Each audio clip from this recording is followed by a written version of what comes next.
Well, this is a different looking piece of water, eh? This is the River Wye at Irwood. It's fairly high up.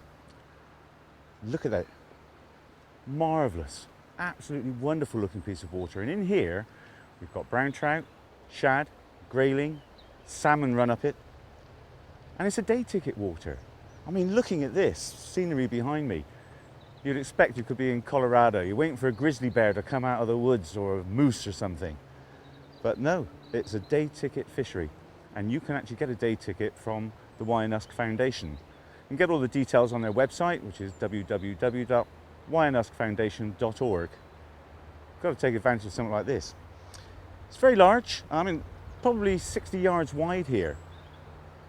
Looks quite daunting to somebody who doesn't fish rivers a great deal. Thing to think about with this is that every little section of the river is in its own right a little fishing area. So we've got smooth glides like you'd have in a chalk stream. We've got ripply water that might run over a gravelly bottom in a chalk stream. So whilst it might look daunting, it's well worth coming up and trying your luck on it. It isn't as dangerous and overpowering as it looks. The tackle I'm using today is very much what I would use on a chalk stream. I've got an 8'3" rod for a 5-weight with a 5-weight floating line. Tapered leader, 7.5 foot. A couple of little changes though to what I might normally use.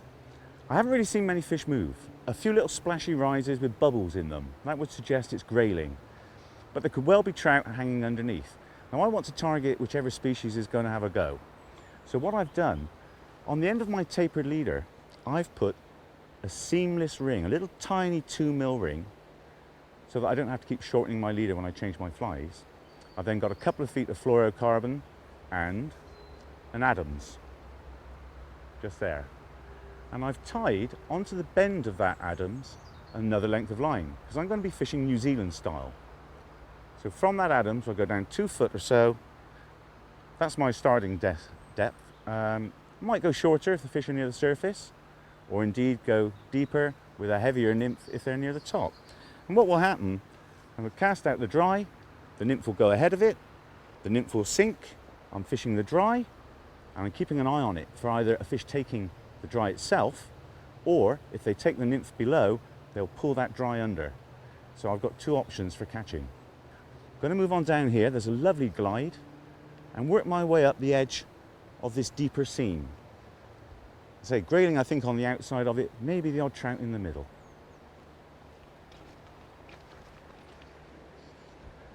Yeah, I've got a tricky little downstream wind here, just turning the flies over awkwardly, but that's lovely. That's just right on the crease. I did have a little splashy rise at this fly just now. I'm watching the Adams. It's a clink hammer tied, so it's got a parachute hackle, which holds a fair bit of weight. Now, whilst the nymph I've got is quite small, it's only a size 16, because I don't want to risk it pulling the dry under.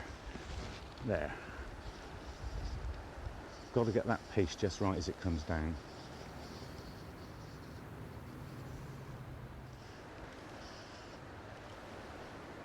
I'm going to be a bit careful where I wade. I'm not familiar with this water. I've got my wading stick, so if I decide that I can't see the bottom clearly, then I'll simply use that. I did see, I say, some little splashy rises when I came down on the far side. So hopefully there's some grayling or trout there. Keep that line coming back towards me to stay in contact. Keeping an eye on the Adams all the time. Ah, no, and I missed it.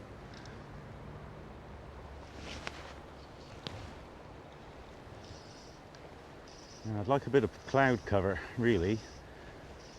Now I might see a hatch. At the moment there's nothing really coming off.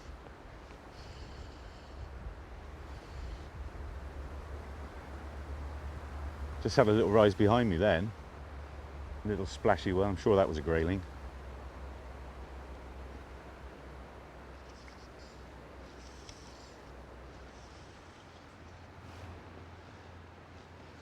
As I'm working my way up this pool, I'm casting out sort of fanish, so I'm starting off near the bank and then searching out in towards the flow a bit more, because the last thing I want to do is walk up on a fish that I haven't cast to cover. So inside to start off with, to see if there's anything close on the edge of the seam. And then the next cast will be slightly farther out, and then slightly farther and slightly farther, then I'll move up again. Oh, got one. I've connected to something now. He's come straight down below. He's taken the nymph. What is it? Can't really see it at the moment. Oh. Yes, it's a little brown.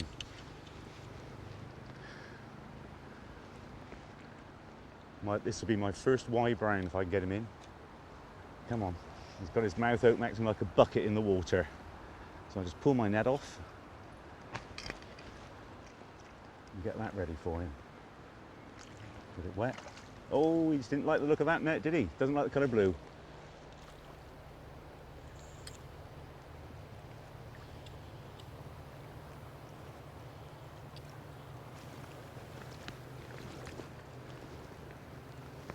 And that down below him so he can fall back into it. And there we are. There it is. Numero uno. My first Wye brown. And why not? Look at that. Let's just pop this down here. Take this little beauty out.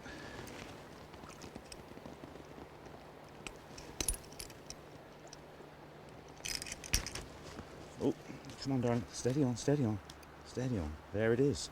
What perfect condition. Look at that. Buttery underneath. Beautiful red spots. Perfect tail. This fish has never been caught before. Guaranteed. Absolutely guaranteed. Oh, come on then, if you want to go back to get bigger, you have to bear with me. There. Time to let him go back. Turn him upstream so he recovers. There. And away it goes. Just sat there at my feet for now. Thank you, my friend. Borda, as the Welsh would say. Cracking, absolutely cracking. Probably about 8 ounces, that one. And there are bigger ones in here. I know there are. Oh, gone, shot off. Look, that go. Time to go and get Grandad. Bonus.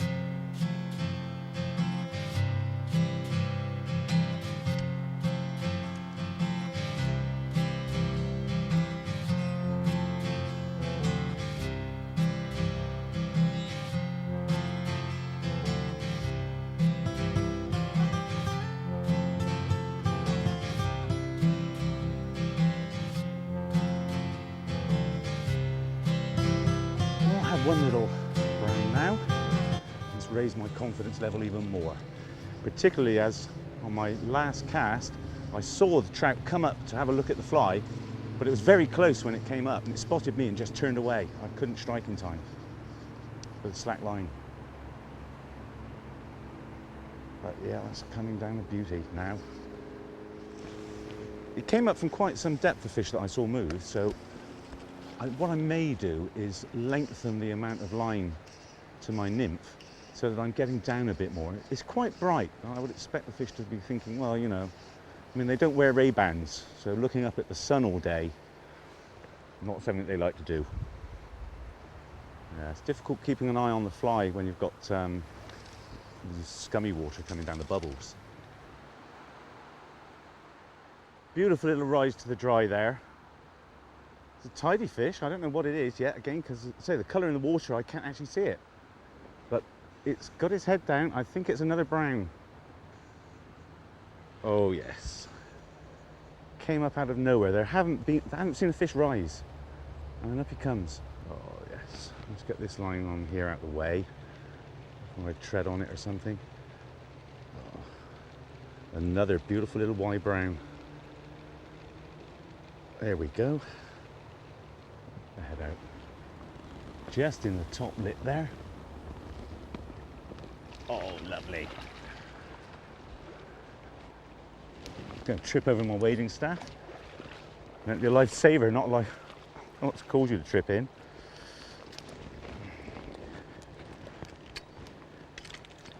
There. A lot of people are concerned when fishing this New Zealand style that the fact that you've got another line coming off the hook will prevent a good strike. Not the case. Not the case at all. There we go. Put that out. Oh, it's well hooked. Come on. Well hooked on top. Turn him upside down. Calm down, calm down. Mad Welsh fish. There. Another little beauty. That should be a painting, shouldn't it? Such perfect camouflage. You don't realise it until you see it like that. Let's pop him back in. I'm here with Dr. Stephen Marsh-Smith, who is the director of the Wye and Usk Foundation and chairman of the Angling Trust. Hi there. How do you do? Nice to see you. Tell me a little bit about the Wye and Usk Foundation. Well, it started about 15 years ago, and when we, as owners, found that the fishing was deteriorating, the salmon numbers were dropping dramatically, but also the ordinary brown trout numbers had dropped too. And we interpret this as a problem within the river rather than within the sea. At the time, the Welsh Water, who used to run the river, then the NRA, and then finally the Environment Agency, spending a lot of time reorganising and perhaps not doing quite as much on the river as we'd ideally like to see. So we set up this organisation to do the things that we believe make a difference to fish and fishing. I would say the principal problem was that most of the spawning tributaries were blocked off, some by dams built by water engineers, some by rubbish, some by people who just built things to take water. That probably accounted for 50% of the entire spawning area of the Wye. But on top of that, the very uppermost tributaries, they suffer from the effects of acid rain. And it's quite bizarre. You look in this river and there's a little cloud in it. There's always something living there. If you go up there, you can see 30 feet. It looks like gin or vodka. You pick up a stone, it's not slimy, it's rough. And you look under any stone, you simply won't find anything there. So how does the foundation raise its funds to do this work? Well, we're very well supported by our owners and fishermen. We have various schemes that people can give us money. Right. And with that sort of core funding, we put together European projects. And with that, we're supported by the Environment Agency, CCW in Wales, who then increase the amount. And of course, it ends up quite a substantial project. Mm-hmm. Typically, a 3-year project, we've done about 10 or 15 now, would total about $1.25 million. Really, as much as that? Mm. I've noticed now then, again, years ago, I saw the Wye and Usk passport. Yes. Now that was our scheme to get people back to the river. When we started, and of course for this European money, we have to actually deliver a lot of rural benefit, fill the pubs up again, fill the accommodation, and get people coming. So we rang round all the old fishing hotels and asked, could we go fishing? And I think only one was able to give us any information on fishing at all. And that was one we knew because one of our trustees ran it. So, the whole infrastructure and visitor sort of thing had gone on the Wye. So we set up this passport scheme. And the first aim of that was to get wild brown trout fishing in the small tributaries, the things that are about 2-3 meters wide. Mm-hmm. And we wanted to make it easier for people. So they simply buy a book of vouchers, they have a guidebook, and they can choose where and when they want to go. And it's a kind of honesty box thing. Mm-hmm. And I'm very pleased to say it works extremely well. I would have always thought the Wye was right out of my reach. Private stretches, get off of my land, etc. But it's not like that now. It isn't like that. And the funny thing was, it never was for the owners either. They wanted to have visitors, but they didn't know how to do it. And we've put the two together. So what other forms does the restoration work take?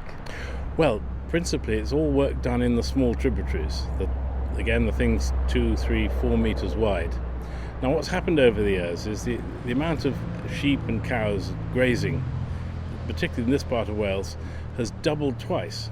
So in that county on that side of the river, Radnorshire, there were just over 4 million sheep.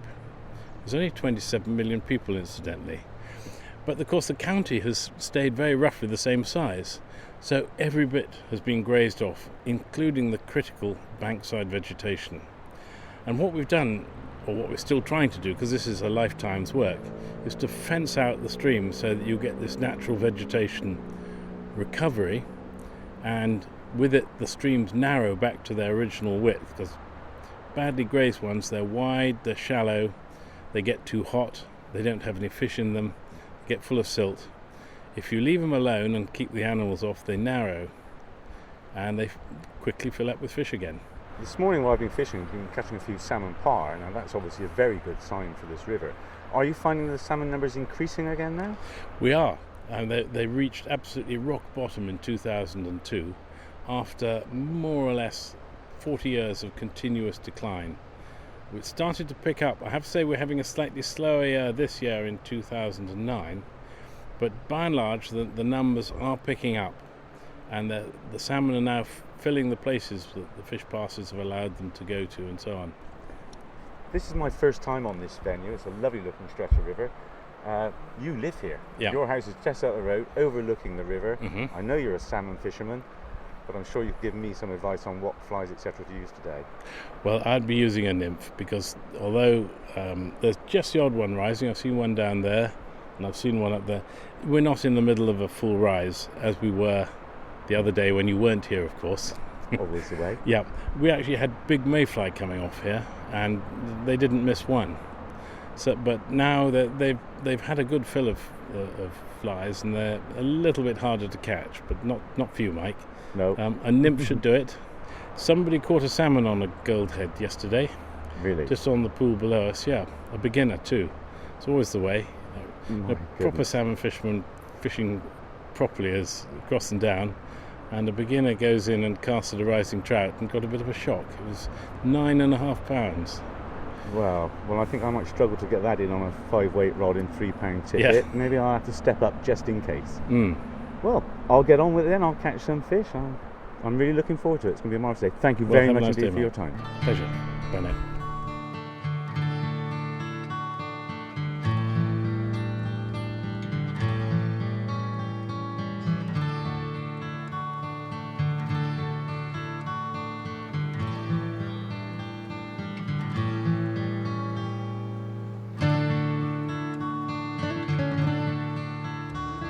I've changed my fly. I've got rid of the little clink hammer dry. I couldn't see it anyway.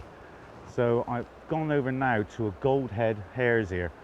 So it's just pure nymphing. Still going to be casting upstream for the time being. And just keeping an eye on the end of that leader. Still put a little snake in the line so that it comes back at a nice pace and gets a chance for the fly to sink to the depth that I hope the fish are at. I'm just watching the end of that line. Allow it to come right past.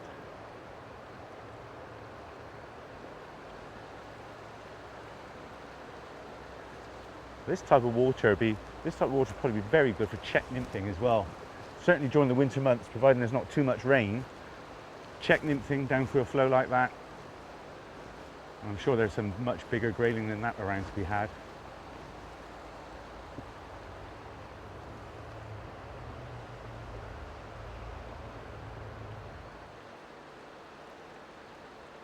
There. That did it. Not a big fish, but a fish nonetheless. You just see the line just move off just before I hit the fish. That, there. And a nice grayling at that.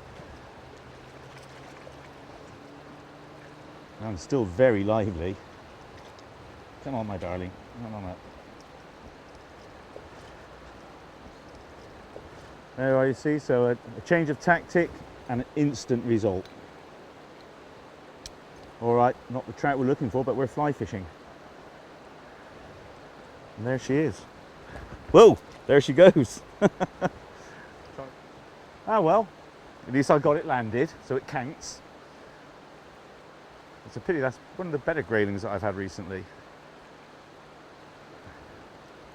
Graylings don't tend to be normally on their own. I could well find some more out there.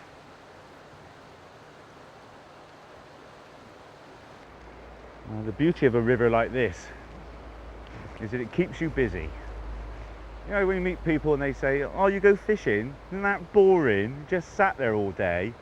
They don't know what they're talking about, do they? I mean, look at this. Every few moments having to recast, moving around against the flow, keeping an eye on the water.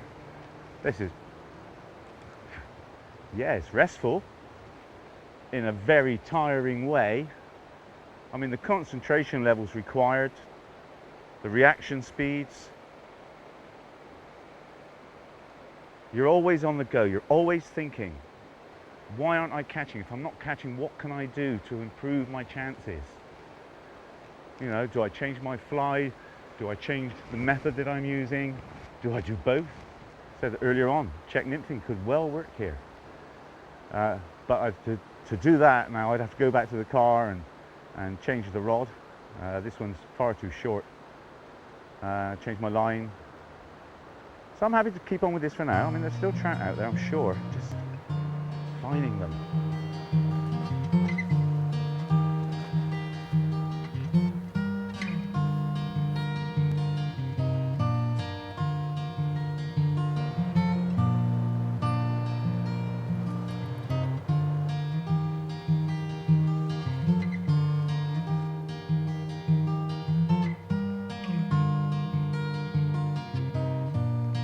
River Wye. What a beautiful stretch of river. And now, as we heard, open to anybody who's prepared to buy a passport. It isn't a passport to get into Wales, it's a passport for the Wye and Usk Foundation waters. You can get your passport, you can book it online from www.wyeanduskfoundation.org. That will give you access to many, many waters, not just this. This is the Grayling beat on the Wye, where, as you saw, I've had brown trout on the dry, on nymphs. There are salmon available, shad, although we're not supposed to fish for them. I had a nice grayling down at the bottom there. I've worked my way up the river, had a few taps, you know, lost a couple as well, unfortunately. Maybe I need a bit more practice on a venue like this. The sun is about to go down behind the trees. There's a few sedges around, strangely enough, so there may be an evening rise.